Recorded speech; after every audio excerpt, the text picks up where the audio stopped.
and then more girls, one at a time the night before the fight. Okay, pause. I know he on one because Bobby the Brown said the night before the fight, him and Mikey Tyson was doing the boogie shoogie. It's alright, cocaine and Japanese bitches. Where's that in the book?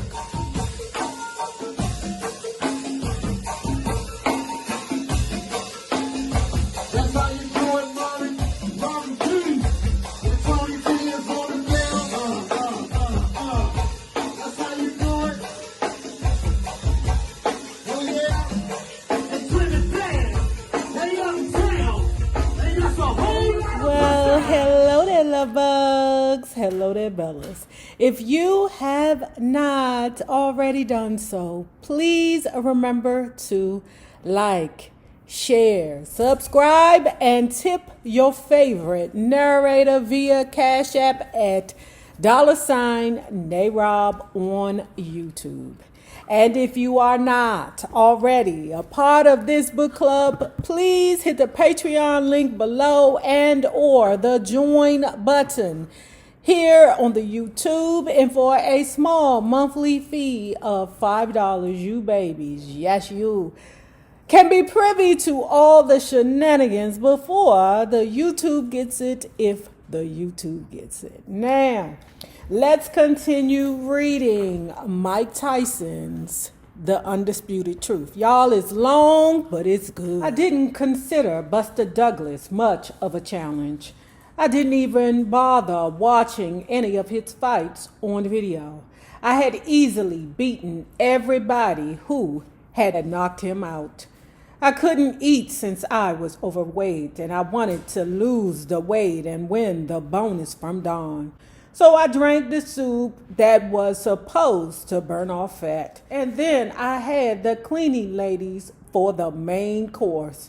It was ironic because you go to Japan and the women seem so shy and introverted. But fortunately, I ran into some unconventional Japanese ladies. People would ask me if I learned any actual tips from the Japanese women, but I didn't have time to learn. This was no education course. This was a guy trying to get his rocks off. Man, I appreciate this. I really do appreciate this book. We're not getting a lot of views on it, but the reason why I'm not zipping through it is because I'm enjoying it. Mike Tyson is giving us a roller coaster ride of his life. My fault that these people ain't interested in the Mikey Tyson, like how we interested in the Mike Tyson. I didn't even have to pay the maids to hunch them, but I did tip them heavily because I had a lot of that Monopoly looking money they had over there. They must have been appreciative because they'd come back and sometimes bring friends. Okay, boss. Mr. Mikey Tyson, don't forget that some of them men be looking like lady boys. My friend would like to meet you, Mr. Tyson, sir. Would you like to accompany us, sir? So that was my training for Douglas. Every once in a while, I did show up to work out and spar. I was sparring with Greg Page 10 days before the fight, and I walked right into a right hook and went down. What the F are you doing? Greg asked me later. A few days later, Don opened up one of my sparring sessions to the public for $60 a head. Pause. Let me tell you, I feel was one of the most degrading things besides fight. Well, I ain't gonna say it was degrading for him to fight Jake Paul. I just feel like he succumbed to the pressures of needing to pay his bills. Okay. And do y'all remember when Mikey Tyson was sparring and they was charging the public to see him spar, and he wasn't even in the greatest shape? I felt like he was a circus animal. I didn't know until reading this book that that wasn't the first time that he had put his skill on display. So to hear that Don King was charging people to see him spar, I don't know. I don't know. But anyway, Don King said it looked so bad when he was sparring that he just said, fuck it then, cut. We can't do this. We cannot ask the people to pay to see how bad you look. The day before the fight, I weighed in at 220 and a half pounds, my heaviest fight weight to date. Hold on. Where the fuck is Bobby the Brown in this? When we were at Bobby the Brown said him and the Mikey Tyson was getting busy with the Japanese bitches. The day before the fight, I weighed in at 220 and a half pounds, my heaviest fighting weight to date. But I still got my bonus. The day before the fight, I also had 2 maids at the same time and then more girls, one at a time the night before the fight. Okay, pause. I know he on one. Because Bobby the Brown said the night before the fight, him and Mikey Tyson was doing the boogie shoogie. It's all right, cocaine and Japanese bitches. Where's that in the book? I wasn't following the story, but apparently Douglas had a lot of motivation to do well this fight. In July of 1989, he had been born again, and then his wife left him. His baby mama got a terminal disease, and early in January, while he was in camp, his mother died. I didn't know any of that, and I didn't care.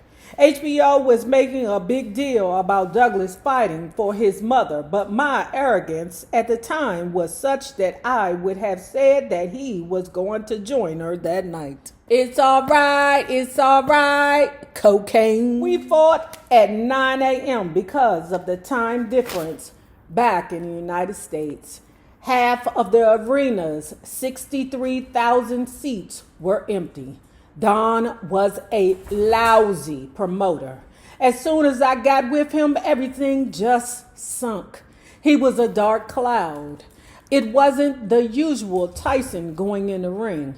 It was obvious to anyone who was watching that I really didn't want to be there. Douglas rocked me in the 4th and the 5th. I was exhausted by the 6th round. My left eye was totally shut, but Buster looked tired too, especially when the 7th round began, but I couldn't get to him. In the 8th, he wobbled me and had me against the ropes in the last 20 seconds. I was looking for one punch by then. I was still rocked by his punches. For the whole fight, he had eluded me whenever I saw openings and I couldn't bridge the gap. But by then he was tired too and he couldn't move. So I threw my trademark right uppercut and down he went. Then I got screwed.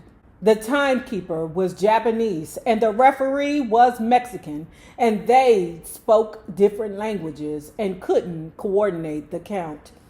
When the ref was saying 5, Douglas had actually been on the canvas for 8 seconds, so he got a long count. I had to take the short end of the stick. That's just part of boxing, but I think I was really screwed. The WBA was supposed to be on our side. I knew I was going to win because the guys I fought were fighting me and the officials too, basically. Don always paid off the officials. You say what? You trying to tell me that my Mikey Tyson, my champ, the officials were actually getting paid? The WBA was supposed to be on our side. I knew I was going to win because the guys I fought were fighting me and the officials too, basically. Don always paid off the officials. At least that's what he told me. Maybe he forgot to pay off the ref that night. But I don't want to take anything away from Buster. He had so much courage and guts that night. I had hit him with an awesome shot. Anybody else's head would have been sent to the space shuttle if they had experienced that punch. I was so spent that I couldn't follow up on the knockdown the next round. I came back strong.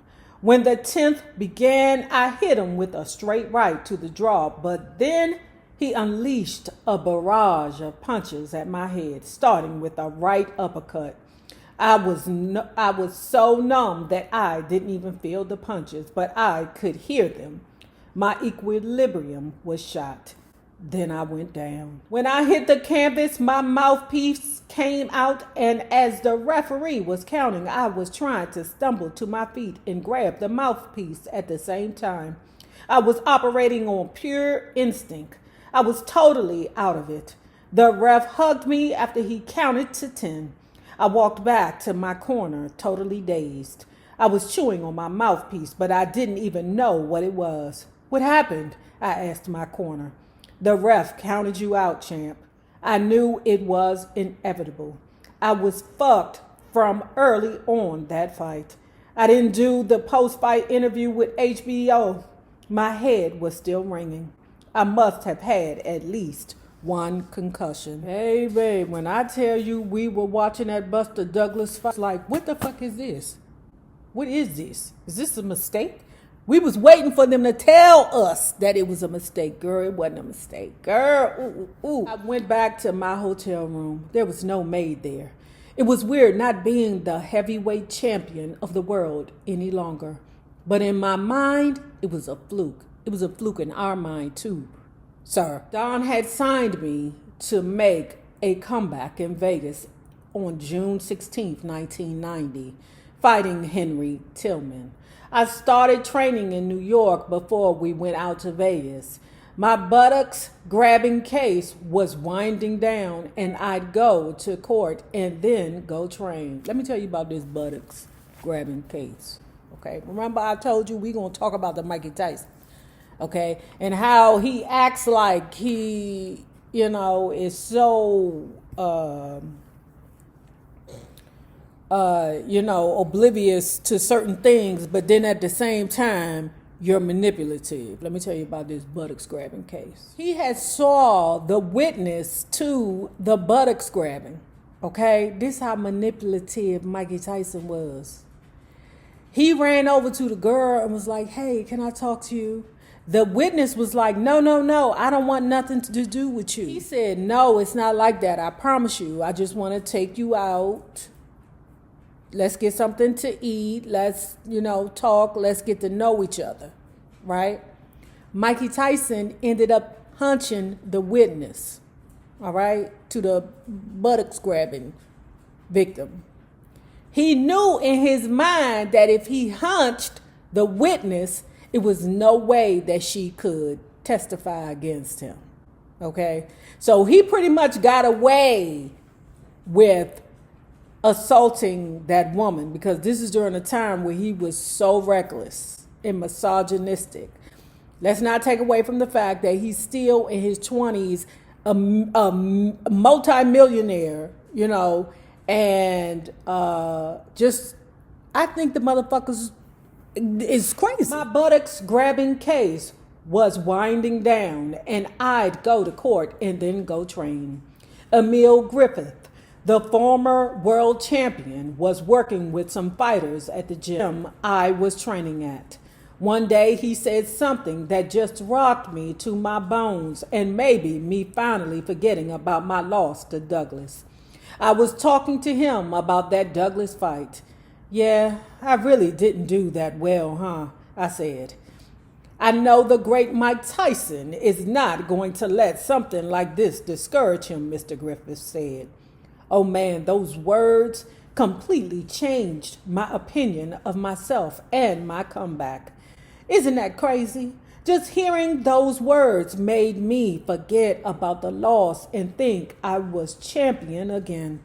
Once he said that, I was back. Baby, it's always one event in life that can make you or break you. You hear me?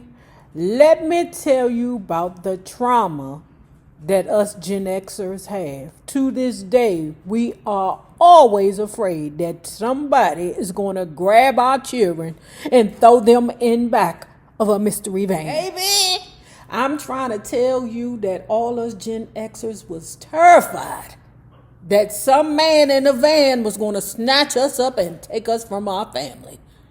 all they had back then. All they did was remind us of how many children was missing. Remember the Atlanta child murderers? Remember on a milk carton, it used to be kids on the milk carton. You couldn't even enjoy milk. They had children that was missing on milk. You mean to tell me when I eat my cereal in the morning, you reminded me that it's kids out there missing? We knew somebody was going to steal us. We had 2 new additions to Team Tyson. Don had hired Richie Giachetti as my new head trainer. And I had my first child with this woman, Natalie Fears, a son that I named Diamato. I think that's Cuss's last name. In mid-April, we relocated to Vegas to train.